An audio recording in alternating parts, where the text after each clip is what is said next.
هل لك سر عند الله بينك أنت وبين الله هل لك صدقات إلا ما علمتنا إنك أنت العليم الحكيم رب اشرح لي صدري ويسر لي أمري واحلل عقدة من لساني يفقهوا قولي صدق الله العظيم. Wajiblah kita bersyukur kepada Allah Subhanahu wa taala sebagai bentuk pengakuan kita sebagai seorang hamba dan kebutuhan kita terhadap hidayah, taufik dan inayahnya sehingga hari ini kita mampu menghadiri majelis ini, kita mampu beramal, kita mampu istiqomah, itu semuanya karena hidayah Allah Subhanahu wa taala. Kemudian salawat dan salam kita panjatkan pada Nabi Muhammad sallallahu alaihi wasallam. Allahumma shalli ala Muhammad wa ala ali Muhammad. Mudah-mudahan kita selaku umatnya atas izin Allah mendapatkan syafaatnya di yaumul mahsyar kelak. Amin ya rabbal alamin. Kita buka dengan kalimat basmalah. Bismillahirrahmanirrahim. Terakhir sampai mana? Iya. Tentang tauhid rububiyah. Tapi tauhid itu belum jelas kan? Ikhlas atau Tanda-tanda ikhlas. Ibadah sudah ya? Ibadah dah. Definisi dari ibadah Udah. Sampai ke tanda-tanda ikhlas.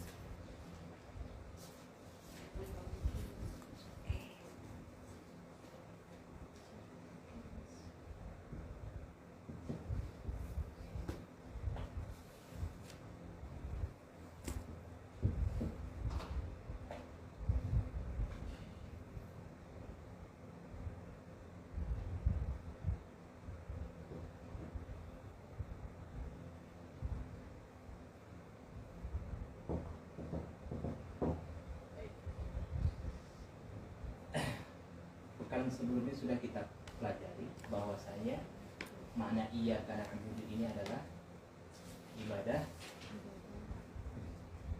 hanya Kepada engkau. ditujukan Hanya tujukan kepada pada Allah. Allah. Secara bahasa iya karena wujud hanya kepadamu. Bunyinya di sini kembali kepada Allah.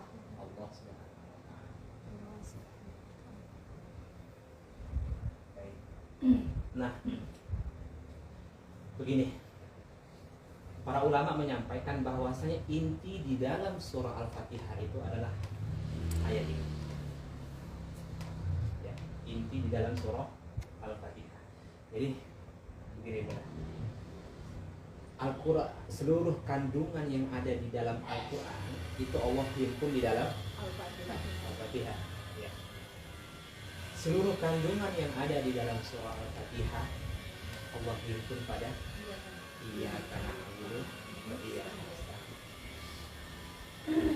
Kalau Bunda membaca satu buku ada namanya Madarijus Salikin. Itu ada 2 jilid tentang tadabbur Iyyaka na'budu wa iyyaka nasta'in ini ada 2 jilid. Lebih kurang 400 halaman pelajarannya. Jadi Iyyaka na'budu wa iyyaka nasta'in itu ada 400 halaman. Masya Allah. Baik. Nah, jadi ibadah hanya ditujukan kepada Allah. Kenapa disebut yang paling inti? Karena ini adalah puncak ketaatan, puncak dalam beragama. Karena memang Allah perintahkan kepada kita dalam surah Az-Zariyat apa? Wa ma khalaqtul jinna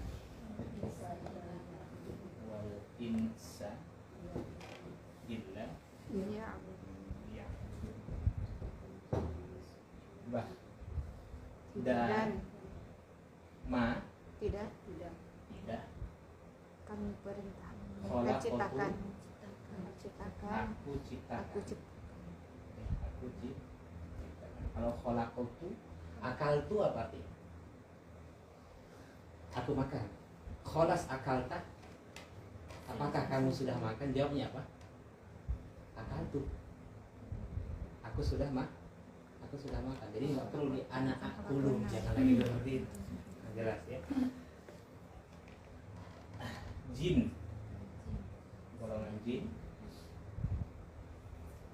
wal ins, Dan manusia manusia, illa kecuali kecuali yang mereka beribadah. Li itu untuk ya, untuk beribadah, mereka beribadah. Nah, coba kita pahami dulu.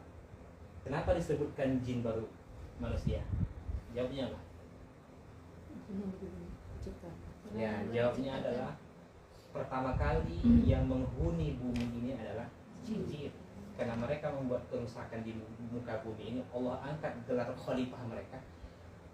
Allah ciptakan khalifah baru, yaitu Nabi Adam. Tadi sebut jin, kemudian manusia. Pertanyaannya, apakah makhluk-makhluk yang lainnya itu tidak beribadah? Dan tidaklah aku ciptakan jin dan manusia kecuali hanya untuk beribadah. Pertanyaannya, apakah makhluk-makhluk lain itu beribadah atau tidak? Beribadah. Makhluk-makhluk lain seperti tumbuhan, hewan, malaikat itu secara khusus ditakdirkan Allah Subhanahu wa taala untuk beribadah. Sedangkan jin dan manusia itu diberikan kehendak memilih mau beribadah atau tidak. Tapi tujuan jin dan manusia itu diciptakan hanya untuk beribadah. Paham ya, Bang? Jin dan manusia diberikan kehendak memilih, sedangkan makhluk-makhluk yang lain itu memang ditakdirkan Allah untuk taat. Jelas. Sehingga nanti yang masuk ke dalam surga dan nerakanya Allah siapa? Jin dan manusia. Jin dan manusia. Yang dibalas Jin dan manusia. jin dan manusia. Yang ditimbang amalnya Jin dan manusia. jelas. Jin juga Ustaz. Jin juga ditimbang amalnya. Jelas.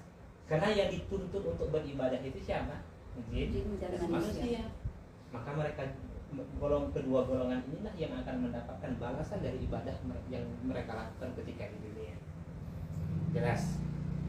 Berarti kalau ditujukan, kalau Allah ciptakan jin dan manusia hanya untuk ibadah, berarti segala aktivitas yang kita lakukan dalam hidup ini harus bernilai Ibadah. Bagaimana caranya? Ibadah harus ditujukan kepada Allah. Paham ya? Jelas.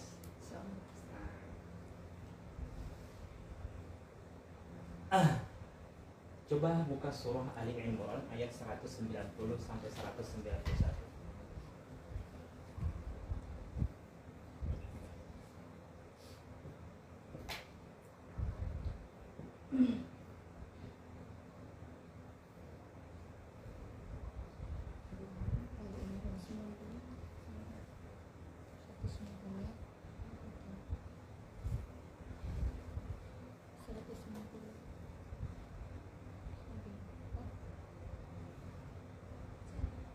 Baca Ustaz.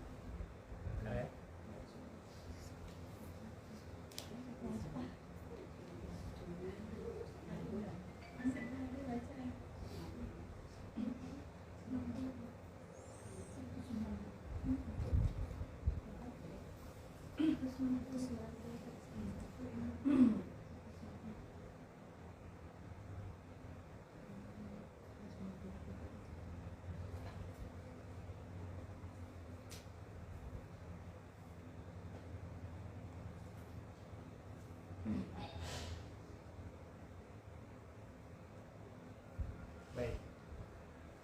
Surah Al-Baqarah. Nggak dapat surahnya. Saya tulis saja dalam Al-Quran. Saya tulis papan tulis maksudnya. Apa bunyi yang pertama? Inna fiyya. Inna fi khalqis samawati wal ardi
Banyak yang nggak hadir ya?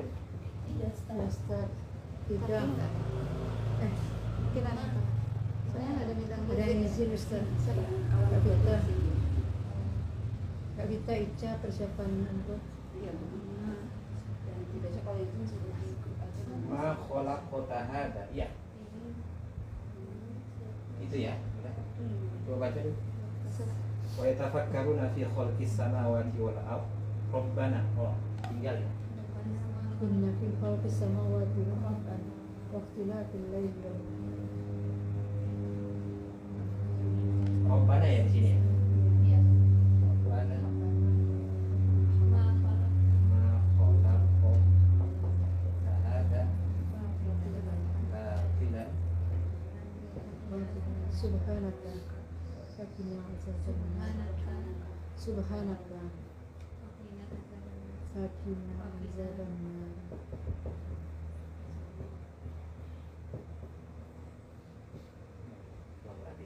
Ayat ini sangat berkaitan dengan ayat yang akan kita bahas. Inna fi. Coba sekalian menambah kosakata bahasa Arab kita. Sesungguhnya. Inna Sesungguhnya. Sesungguhnya. Fi Di dalam pada atau Pada. dalam boleh kholqa menciptakan menciptakan langit as-sama wal ard. Langit itu Eh. jamaknya.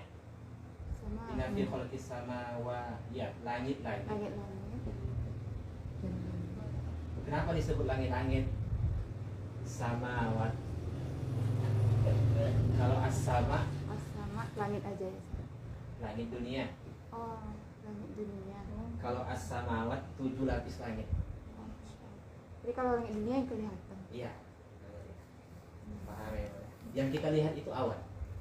Oh iya, batas pemandangan. Ya, langit dunia itu setelah tata surya itu di atas bumi ada tata surya, bulan, bintang di atasnya. Itu langit dunia. Belum ada manusia yang mampu menempuh itu. Nggak Itu sampai langit ya? dunia. Itu langit pertama. Itu nggak sampai manusia ke sana. Belum Nggak ada. ya. Jangankan mau ke langit untuk menempuh matahari saja manusia tidak mampu. Paham ya? Bang? Jadi kalau as-sama langit, samawat langit-langit 7 lapis lah. Itu maksudnya. Nah, langit inilah as-sama inilah yang disebut dengan Baitul Izzah.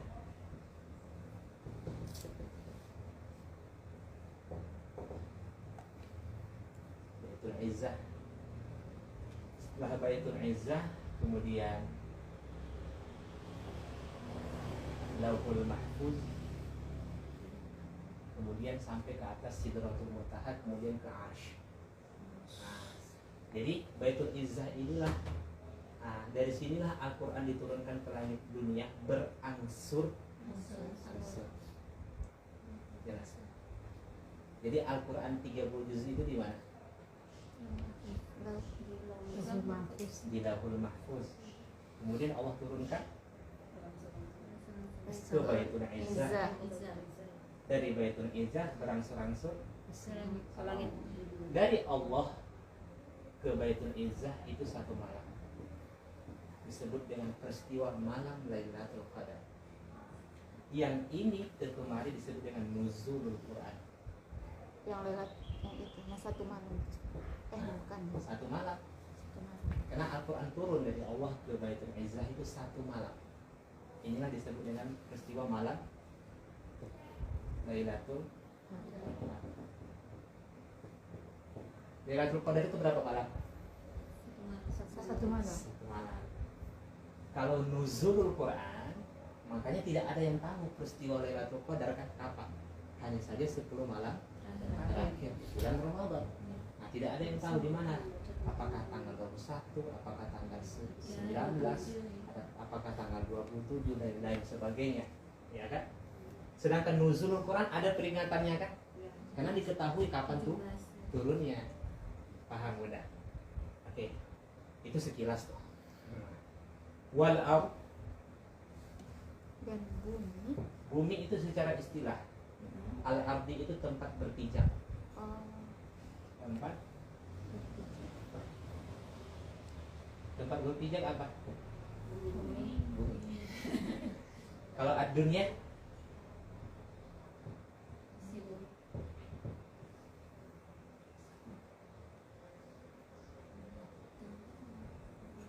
Dunia apa?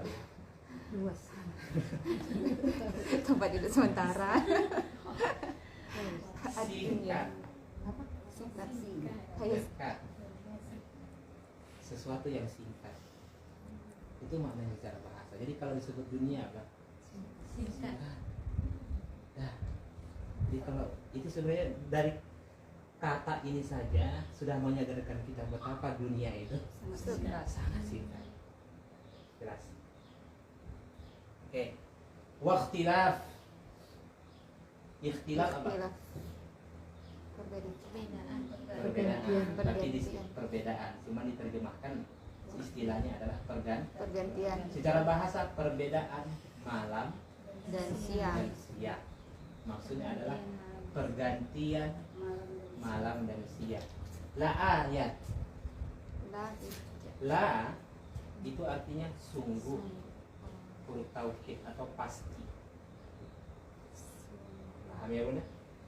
Ayat, ayat Al-Quran apa arti ayat apa? Tanda. Ayat itu artinya tanda.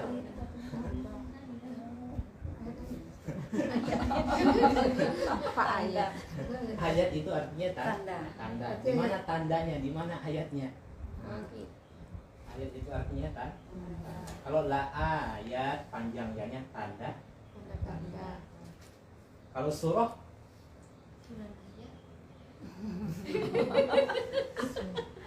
surah itu kedudukan. Surah itu artinya kedudukan.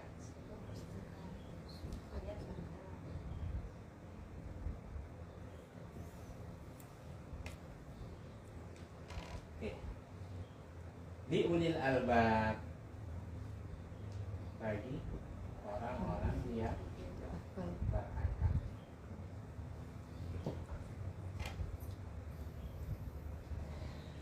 Baik.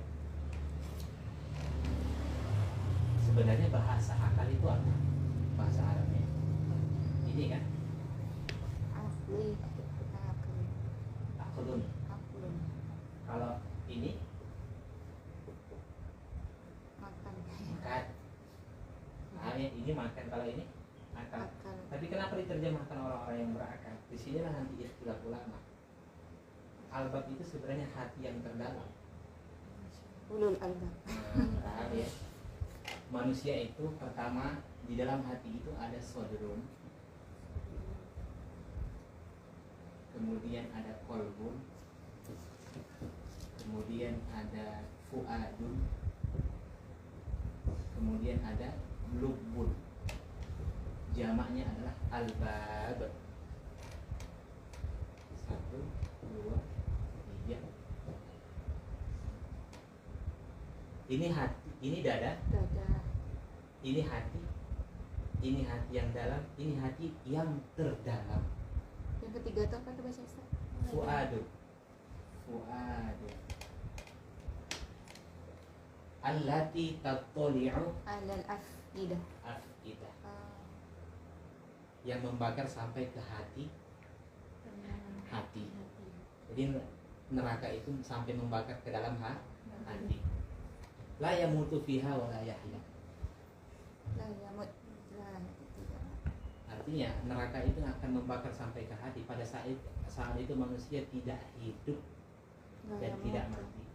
La yahya. La yamutu fiha Mereka tidak hidup dan tidak mati. wa la yahya.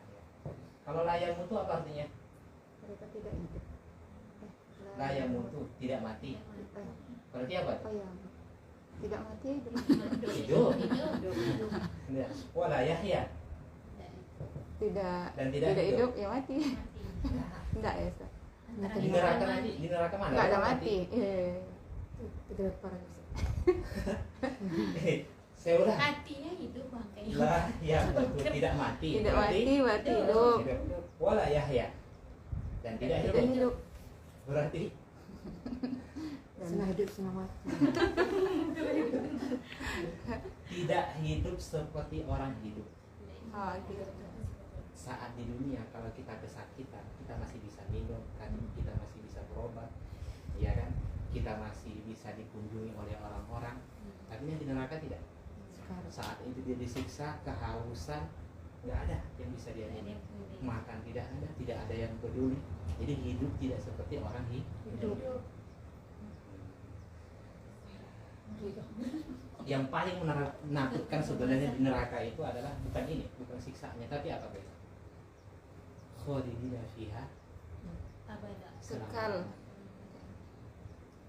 Mungkin kalau kita dapatkan satu musibah, ada motivasi kita untuk bisa begitu mudahnya menjalani kesulitan itu. Kenapa? Karena sebentar lagi musibah itu akan selesai. Tapi di neraka tidak. Kebayang nggak? Kekal. Tidak ada motivasinya gitu. Orang satu musibah aja sampai berani dia bunuh diri. Bagaimana kalau musibah itu selama-lamanya? Tapi penyesalan itu nanti di kapan? Semua manusia akan menyesal, baik ketika di dunia, sakratul maut, di alam kubur, dan hari kebangkitan. Manusia akan menyesal pada 4 keadaan. Ketika di dunia dia menyesal, biasa seperti kita menyesal melakukan sesuatu gitu kan. Sakratul maut ketika ditampakkan surga dan neraka. Kemudian di alam kubur ketika mendapat azab kubur. Di akhirat ketika dia dimasukkan ke dalam neraka. Semua manusia, orang soleh menyesalkah orang soleh nanti di neraka? Oh, orang soleh menyesalkah nanti di akhirat? Menyesal bukan? Di dalam hadis riwayat Ahmad bin Hanbal, ketika manusia itu beribadah mulai dari kecil sampai mati tua, nanti di akhirat dia akan menyesal. Kenapa? Karena tidak menambah kesolehannya ketika di dunia. Lantas bagaimana orang-orang yang lalai ketika hidup di dunia? Kalaulah orang-orang soleh saja dia menyesal, ya Allah. Jadi itu menjadi motivasi kita agar untuk semangat selalu beramal. Oke, kita lanjutkan.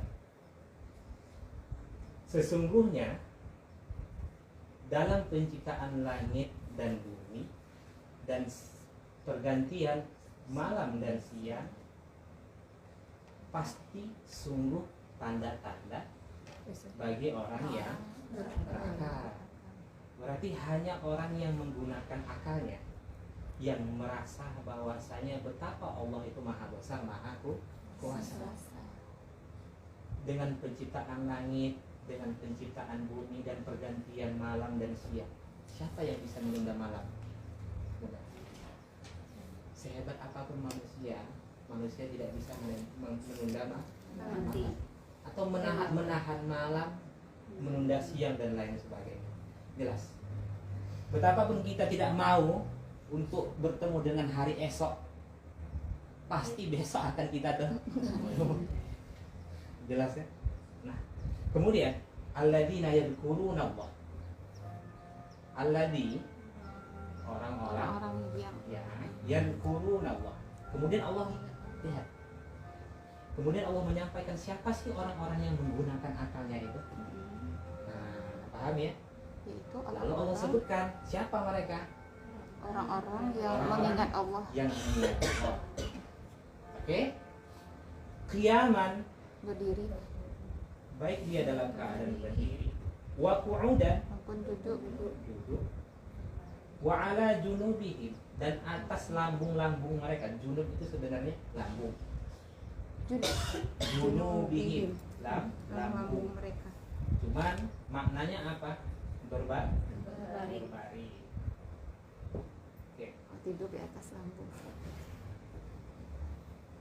Wa yatafakkaruna, dan mereka berpikir Tafakkaran pada penciptaan langit dan bumi. Kemudian mereka berdoa. berdoa, Ya Tuhan Rabbana, kami, wahai Tuhan yang menciptakan kami, tidak yang memiliki kami, yang menguasai kami, yang menyusun kehidupan kami. Rabbana. Jelas. Ma khalaqta, tidaklah engkau ciptakan Ini maksudnya adalah semua apa yang Allah ciptakan di alam semesta ini batilan, sia-sia. Maha suci Engkau, Fakina, lindungi kami dengan azab neraka. Apa yang ingin Allah sampaikan pada ayat ini? Udah, berzikir itu bukanlah sebatas mengucapkan subhanallah, alhamdulillah, Allahu akbar. Tapi makna zikir, hakikat dari zikir itu apa? Apabila dia melakukan, maksudnya apabila dia beraktivitas itu semuanya mengikut aturan Allah Subhanahu wa Ta'ala. Paham enggak? Kalau disebut di sini lihat, alladzina yadhkuruna Allah, orang-orang yang mengingat Allah baik dalam keadaan berdiri, duduk atau berbaring. Berarti dari bangun tidur sampai tidur Tidur lagi lagi. dia mengingat Allah. Maksudnya apa? Bukan hanya sebatas mengucapkan, memuji nama Allah dan sifatnya. Tapi hal yang paling mendasar di dalam ayat ini adalah apapun yang kita lakukan dalam hidup ini mesti mengikut aturan hukumnya Allah, maunya Allah. Itulah disebut dengan ibadah. Ada cerita yang menarik pada ayat ini, surah Al-Imran ini. Kenal Bilal bin Rabah? Pernah dengar sendalnya? Bilal bin Rabah ditugaskan Rasulullah sebagai apa? Muazzin. Nah, suatu ketika Bilal bin Rabah ini azan subuh, ya kan? Setelah azan subuh, Bilal serta sahabat-sahabat lainnya itu melaksanakan sholat sunnah qabliyah subuh. Namun saat itu Rasulullah tidak hadir. Yang mana biasanya sebelum azan berkumandang Rasulullah itu hadir. Tapi entah kenapa pada saat itu Rasulullah tidak hadir. Kemudian saat itu diskusilah para sahabat. Singkat cerita, diutuslah Bilal bin Rabah untuk menemui Rasulullah. Kenapa sampai azan berkumandang selesai sholat sunnah Rasulullah pun belum hadir ke masjid? Yang pada saat itu Rasulullah, antara masjid dengan rumah Rasulullah berdekatan gitu kan. Singkat ceritanya, Bilal bin Rabah pun menghampiri rumah Rasulullah mengucapkan salam. Kemudian Rasulullah menjawab salam. Kemudian Rasulullah mempersilahkan Bilal bin Rabah masuk. Saat itu ketika Bilal bin Rabah membuka pintu, Bilal pun mendapati kedua mata Rasulullah bengkak. Kemudian Bilal bin Rabah menghampiri Rasulullah. Bilal pun bertanya, "Ya Rasulullah, apakah karena ini engkau terlambat untuk melaksanakan sholat subuh?" Rasul saat itu diam. Ya. Lantas apa yang menjadi sebab engkau menangis? Rasulullah menjawab, "Wahai Bilal, tadi malam malaikat Jibril kembali menyampaikan wahyu kepadamu." Rasul pun membacakan surah Ali Imran ayat 190 sampai 191. Alhamdulillah. Ketika Bilal bin Rabah mendengar ayat ini, Bilal pun semakin bertanya, "Begitu indah ayat yang engkau baca ya Rasulullah. Lantas apa yang membuat engkau menangis?" Apa yang Rasul jawab? "Aku khawatir wahai Bilal, di kemudian hari umatku tidak lagi membaca ayat-ayat ini." Maksudnya apa? Mereka di kemudian hari tidak membaca ayat Al-Quran. Mereka yang membacanya, dijawab oleh Rasulullah, mereka yang membacanya tidak berusaha memahami maknanya. Mereka yang memahami maknanya tadi tidak mengamalkannya. Itulah yang membuat Rasulullah menangis sampai tertunda sholat subuh. Paham enggak? Maksudnya kenapa? Kenapa Rasulullah menangis? Makna ini dengan tangisan Rasulullah. Bagaimana mungkin umatnya Rasulullah itu bisa benar hidupnya kalau dia tidak membaca Al-Quran, tidak memahami maknanya? Itulah yang membuat Rasulullah menangis. Inilah kandungan yang di dalam surah Al-Imran. Nah, jadi tujuan kita diciptakan oleh Allah Subhanahu wa Ta'ala hanya untuk beribadah. Paham? saya tegaskan lagi, hanya untuk Beribadah. Ustaz, terus nggak sempat dong bekerja. Ya, kerja itu bagian dari ibadah. Paham ya, Wan? Ilmu dunia kalau ditujukan untuk akhirat itu ibadah. Ilmu akhirat kalau ditujukan untuk dunia itu bukan ibadah. Paham gak? Bunda mau belajar biologi, Bunda mau belajar sains dan lain sebagainya. Kalau tujuannya untuk mendekatkan diri kepada Allah itu ibadah. Tapi kalau seseorang menuntut ilmu akhirat, dia tujukan untuk dunia, itu bukan ibadah. Paham gak? Maka hati-hati. Jangan sampai apa yang kita lakukan dalam hidup ini ternyata tidak ada nilai ibadahnya di sisi Allah Subhanahu wa Ta'ala. Paham? Paham ya? Kalau udah terlanjur Ustaz, kayak dulu kan kuliah gitu, tapi nggak ingat itu tuh kan nggak ada hubungannya juga dengan agama kan kuliahnya kan. Terus ya berarti nggak ada nilai ibadah. Itu untuk kemaslahatan. Bukan tidak ada nilai agamanya. Dengan dia belajar matematika, kita ilmu waris perlu matematika, ilmu falak perlu matematika. Bagaimana kalau manusia tidak tahu matematika? Kapan kita tahu jam sholat dan lain sebagainya, menentukan mana hisab dan itu kan butuh matematika. Artinya apa? Dia tujukan semua ilmu itu untuk kemaslahatan umat, untuk kebaikan umat, dan itu akan bernilai ibadah. Berarti nggak salah juga ya, misalnya anak kita nggak sekolah agama gitu kan, sekolahnya umum. Jadi kalau semua manusia ini sekolahnya agama, hidup dunia ini akan musnah, Bunda. Paham ya, Bunda? Jangan, jadi cukup arahkan saja anak itu, mau apapun, mau jadi polisi dia, mau jadi dokter dia, apapun dia, cukup jadi orang yang soleh. Karena masalah jadi profesinya ustadz, ulama itu takdir Allah Subhanahu wa Ta'ala. Karena mereka ulama membutuhkan mereka yang pintar dalam ahli dunia, yang pintar dengan dunia. Begitu juga mereka yang sibuk dengan itu semua, ya kan?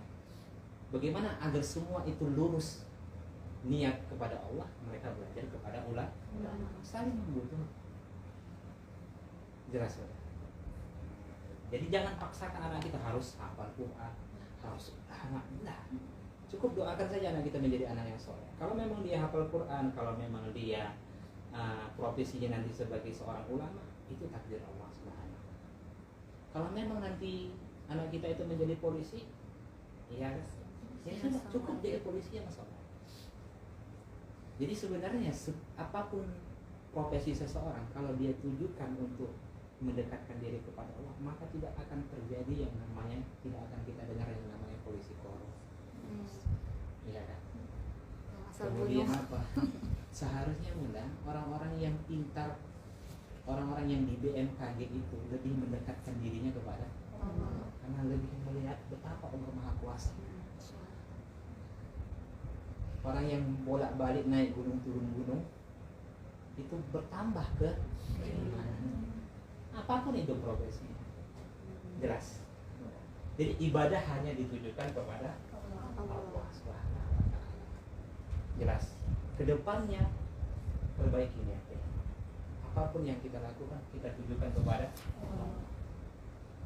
Berarti kalau ibadah tidak ditujukan kepada Allah, apa? Syirik. Ini saya tulis. Pertama, ibadah hanya ditujukan kepada Allah. Yang kedua,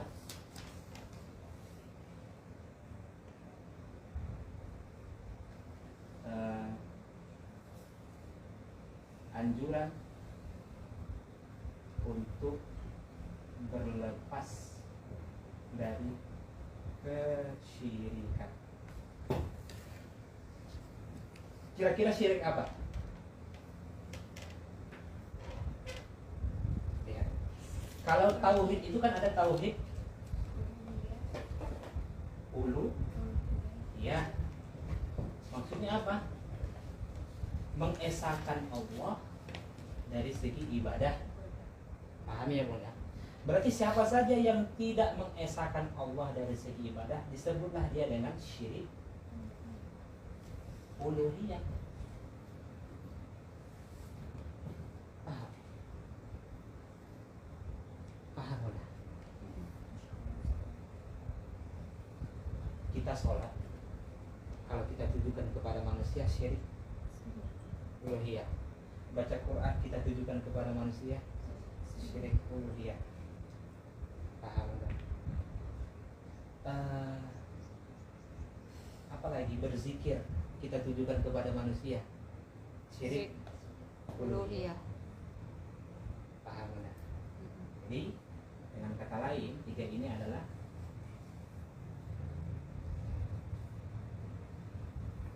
tauhid uluhiyah.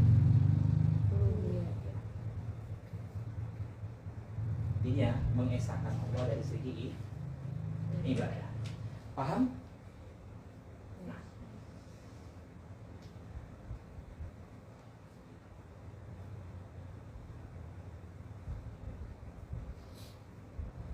Ada yang ditanyakan?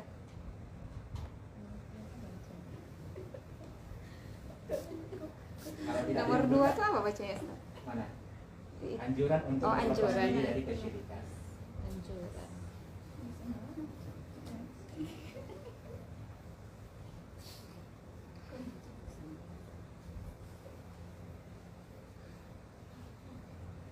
Baik.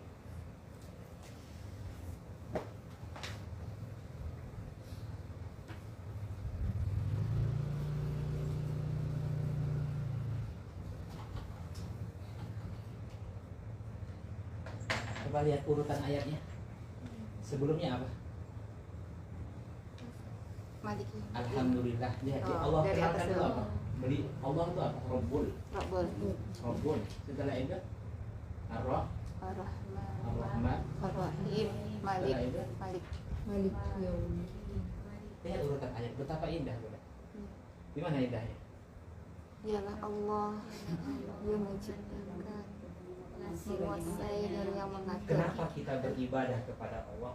Karena dialah Allah, dia Ar-Rahman, dia Dia Ar-Rahim, dia Ar-Rahman. Malik. Berarti kapan ibadah seseorang akan benar?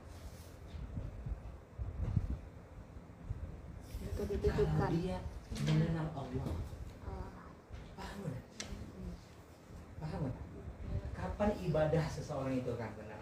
Kalau dia mengenal Allah. Pertama, yakin kepada Allah. Allah. Setelah yakin apa? Timbul rasa cinta. Paham ya, Bunda? Cinta. Setelah cinta mengikuti segala kemauannya Allah. Bunda kalau sayang sama orang gimana? Kayak gitulah urutannya. Iya kan? Kalau sudah yakin timbul rasa sayang. Kalau sudah sayang apa? Patuh aja. Nah, patuh saja kan. Nah, kenapa ibadah seseorang nggak benar? Jawabnya ini, Karena nggak kenal ya. nggak yakin. Yakin pada Allah. Paham udah? Mengikuti segala kemauan. Saya berikan contoh. Nabi Ibrahim diperintahkan Allah Subhanahu wa taala untuk menyembelih Nabi Ismail. Yang disembelih siapa? Anaknya. Anaknya. Kemudian Nabi Ibrahim melaksanakannya kan? Iya. Iya. Nah, kenapa? Karena rasa cintanya yakin. Karena Yakin kepada keyakinannya kepada Allah. Kaum Bani Israel, orang Yahudi diperintahkan untuk menyembelih sapi. Tapi mereka berkilah bagaimana agar mereka tidak menyembelih sapi pada zaman Nabi Musa. Itulah yang diabadikan Allah dalam surah Al-Baqarah. Al-Baqarah yang banyak nanya. Kenapa? Mereka tidak yakin. Hah? Kenapa tidak yakin? Sekarang saya tanya. Menyembelih anak sama menyembelih sapi mana yang lebih berat? Anak. Menyembelih anak kan? Iya. Tapi kenapa dilaksanakan oleh Nabi Ibrahim? Karena Nabi Ibrahim yakin akan Rabbnya. Cinta. Jadi mas ibadah itu tidak persoalan ringan atau beratnya ibadah tersebut, kecil atau besarnya ibadah itu. Ibadah itu berat dilaksanakan, ringan dilaksanakan. Masalahnya di sini. Kalau dia yakin kepada Allah, cinta kepada Allah, pasti ibadah yang berat pun akan terasa ringan. Jelas. kena tembak langsung Ustaz. Karena serius. Iya. Balas WhatsApp sama baca Quran mana yang paling mudah?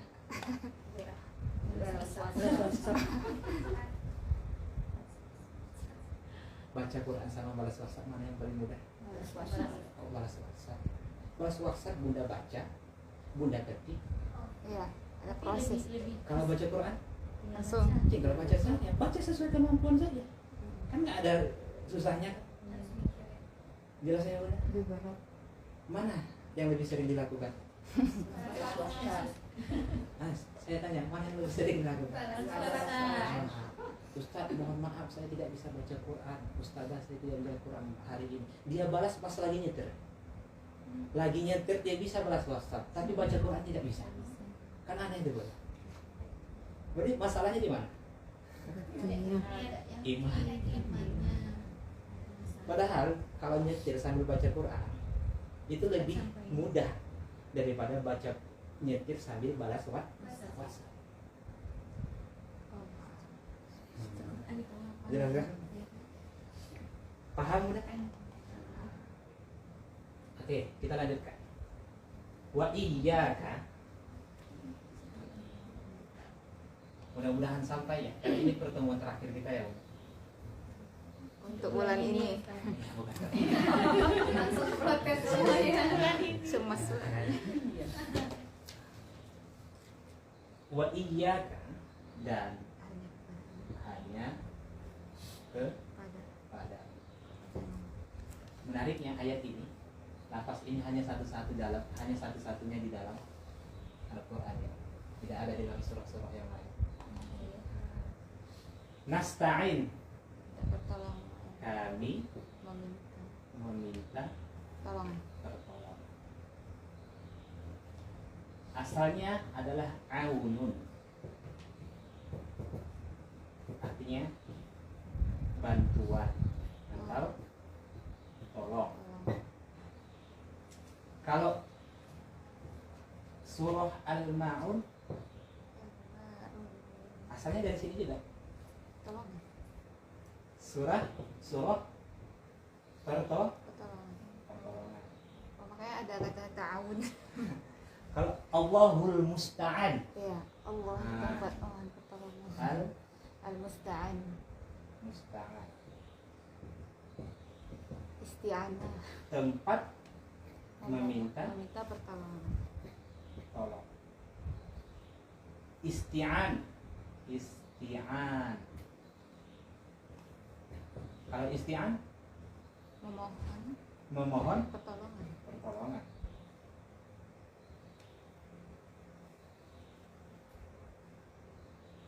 Wa ta'awun Wa ta'awun. wa ta'awanu 'alal Saling. birri. Saling tolong, Ma. Saling tolong. Semuanya awalnya dari sini. Ta'awun. Saling tolong. Sama dengan al-ins. Kayaknya bahasa Arab itu. Al-ins apa, Bu?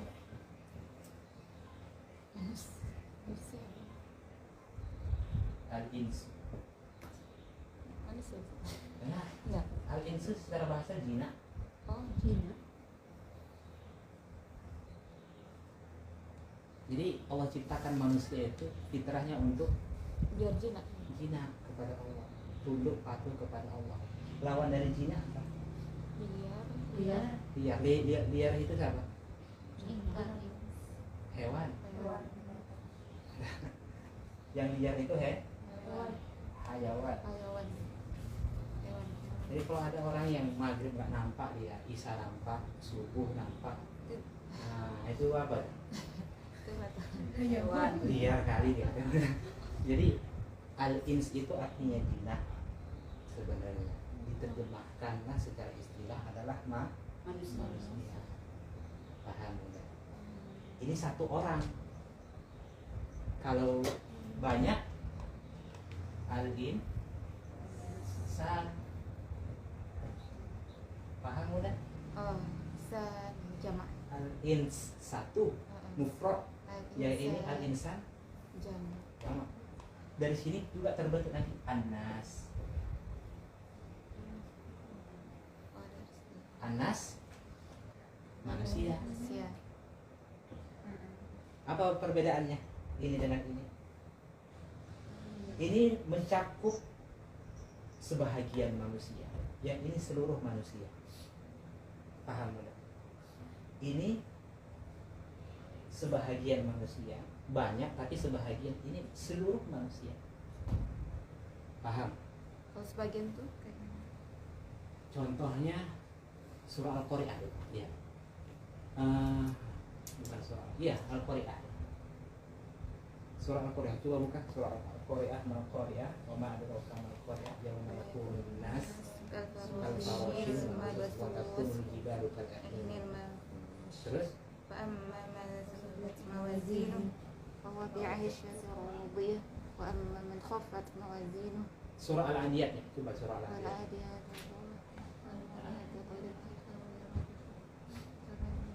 Al-Adiyat itu إن لربه لكنود. Nah, kemudian innal insana li rabbih lakanud wa innahu 'ala rabbil khair wa innahu 'ala dzalika lasyahid wa innahu li rabbil khair lasyahid. شرير أفلا يعلم. Ada satu surah disebutkan Anas dengan Al-Insan. Lupa saya benar. Apa ya? Surah pendek disebutkan satu surah.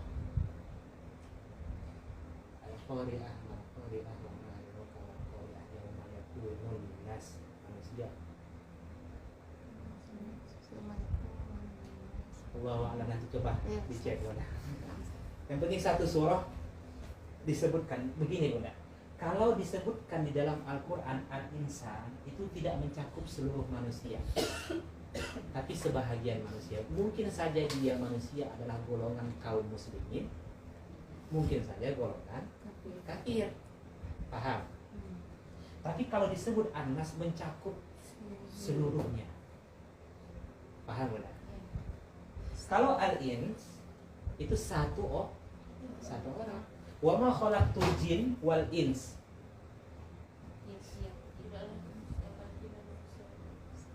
Siapa di sini? Berarti satu orang manusia. Siapa dia? Nabi Adam. Paham ya Bunda? Jadi konteks ayat itu nanti kalau Bunda baca dalam tafsir, al-ins di sini adalah ditujukan kepada Nabi Adam. Karena pertama diciptakan ya Ustaz. Paham. Jadi al-ins manusia, al-insan manusia, an-nas manusia. Dari sinilah nanti terbentuk kata nisa. Nisa apa artinya? Perempuan. Kenapa? Sifatnya lemah lembut. Kalau ada yang kasar, itulah perempuan. Paham ya? Karena diambil al-ins di tanah. Dari sini juga terbentuk kata nisyan. Nisyan apa? Lupa. Nisyan artinya lupa. Kenapa? Karena memang manusia itu sifatnya lupa. Dah. Kenapa Allah ciptakan lupa? Siapa yang lupa itu? Siapa yang menciptakan? Allah. Kenapa? Supaya sering murojaah. Iya. Paham? Kayak gitu enggak Dengan murojaah Bunda dapat banyak pahala. Paham? sangat ngapal Quran. Kemudian yang kedua apa? Supaya Bunda mudah menjalani masa depan. Kalau ingat semua ya Ustaz ya, kacau juga. Kalau ingat mantan itu gitu kan. Oh, nggak bisa Bunda sama suami sekarang. Paham ya Bunda? Tragedi yang di masa lalu itu menyakitkan. Allah ciptakan lupa itu supaya mudah menjalani masa depan. Jadi apapun yang Allah ciptakan itu pasti ada hikmah. Melupakan beda ya. Makanya nisyan, ya kan? Kalau dari sinilah terbentuk. Kalau ditambah a dengan mim, Apa tuh Ustaz? amnesia. Amnesia. Oh dari situ disebut bahasa penyerapan. Wallahu Pak. a'lam dari mana. Cuma bahasa dokternya amnesia itu lupa ingatan kan. Apakah dia adopsi dari bahasa Arab? Wallahu a'lam. Bisa jadi. Bisa jadi lah itu. Kok sampai sini tadi? Memperkaya. Ini kalau oke. Belajar bahasa Arab pula. Lisan. Apa lisan? Oke.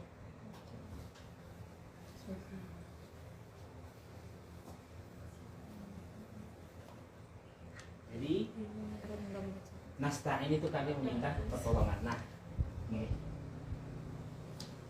kita bahas dulu isti'anah itu, minta pertolongan itu secara umum. Kemudian nanti akan kita kaitkan sebenarnya minta pertolongan di sini kemana sih arahnya. Ya, kita bahas dulu secara umum. Isti'anah itu dibagi kepada dua. Minta pertolongan itu dibagi kepada dua. Isti'anah. Pertama, billah, kepada Allah, dengan Allah. Yang kedua, bighairillah.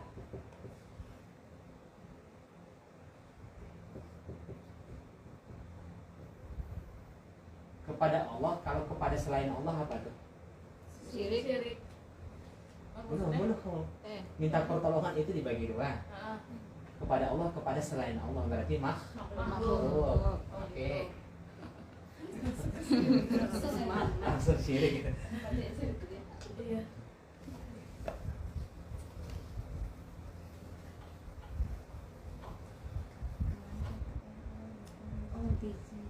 Minta pertolongan kepada Allah itu hukumnya ada yang bersifat ibadah, ada yang haram.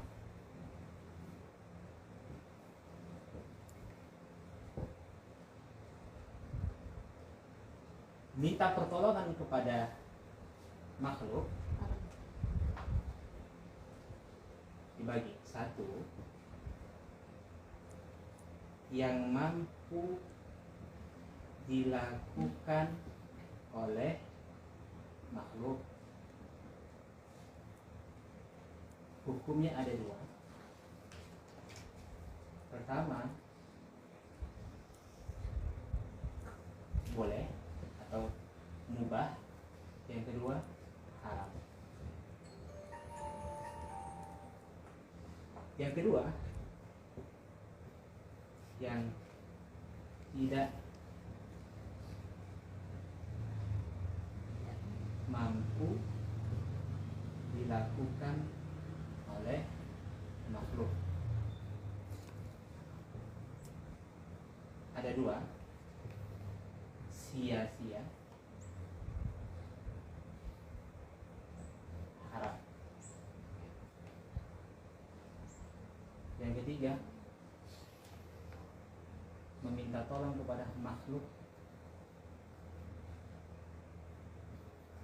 yang telah mati, hukumnya haram atau syirik. Oke.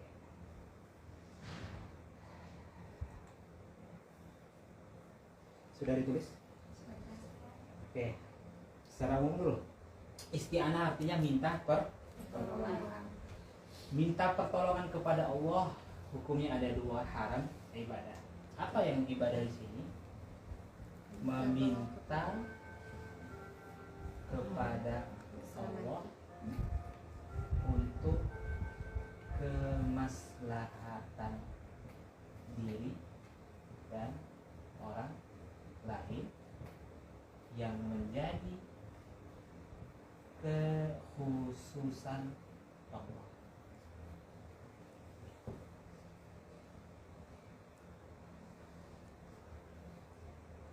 Terbaca ya? Saya meminta kepada Allah untuk kemaslahatan diri dan orang lain yang menjadi kekhususan Allah. Oke. Apa yang menjadi kekhususan Allah? Menghidupkan, mematikan, mendatangkan mudarat, paham? Mencegah musibah, tawakal, sabar, mampu beribadah, ilmu. Itu yang menjadi kekhususan Allah. Hanya Allah yang mampu memberikan itu semua. Paham udah? Paham? Oke. Haram haram kapan? Meminta tolong kepada Allah untuk kemudaratan diri dan orang lain. Meminta Kedukun tuh ya. kepada Allah Hah? untuk kemudaratan diri dan orang lain.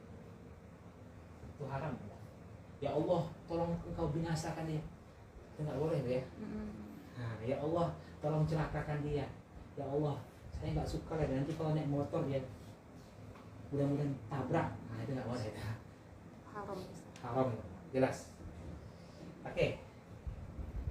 Nah, kepada makhluk, lihat, yang menjadi apa nih? Yang mampu dilakukan oleh makhluk. Apa itu? Angkat galon. Bunda minta tolong sama suami ngangkat galon, itu kan mampu tuh. Nah, paham ya? Ngasih uang siapa tuh? Ngasih uang Allah atau makhluk? Allah selalu makhluknya. Ngasih uang itu kan dimampu oleh makhluk. Ya. Nah, nanti dulu. Ngasih uang Makhluk. makhluk. Bunda minta tolong nyetirin mobil Makhluk. makhluk. Hukumnya apa? Boleh. Haram kapan? Yang dimampu oleh makhluk. Tapi itu haram, seperti minta tolong agar mencuri barang, membohongi yang lain dan lain sebagainya, itu haram. Paham? Oke. Nah, yang tidak dimampu oleh makhluk, ada kalanya sia-sia, ada kalanya haram atau syirik. Apa yang tidak dimampu oleh makhluk yang sia-sia? Udah tahu suaminya badannya 60 kilo, Bunda, suruh ngangkat mobil gitu kan, itu kan sia-sia. Nah, ngangkat sesuatu yang memang tidak bisa dia angkat. Apa tuh? Sia-sia. Ada kalanya haram. Contohnya apa? Meminta yang tidak tolong, yang menjadi kekhususan Allah, itu tidak boleh. Paham? Minta ilmu sama siapa? Minta ilmu sama? Minta ilmu sama siapa? Allah. Sudah. Belajar. Minta untuk agar diluaskan rezekinya, Allah. itu menjadi kekhususan Allah. Bagi siapa yang meminta kepada makhluk itu syirik. Paham udah? Nah, minta tolong kepada makhluk yang telah mati, jawabannya syirik. Saya tanya, boleh nggak kita minta syafaat kepada Rasulullah? Haram. Enggak, ke Allah dulu. Tidak ada kata Rasulullah minta syafaat kepada Allah. Allah. Haram minta syafaat kepada Rasulullah. Syafaat itu siapa? Itu kan kita baca, man dalladzi yashfa'u indahu illa bi'izni. Hanya Allah yang memberikan izin syafaat. Paham? Jadi minta syafaat kepada siapa? Allah. Kepada Allah, bukan kepada Rasulullah.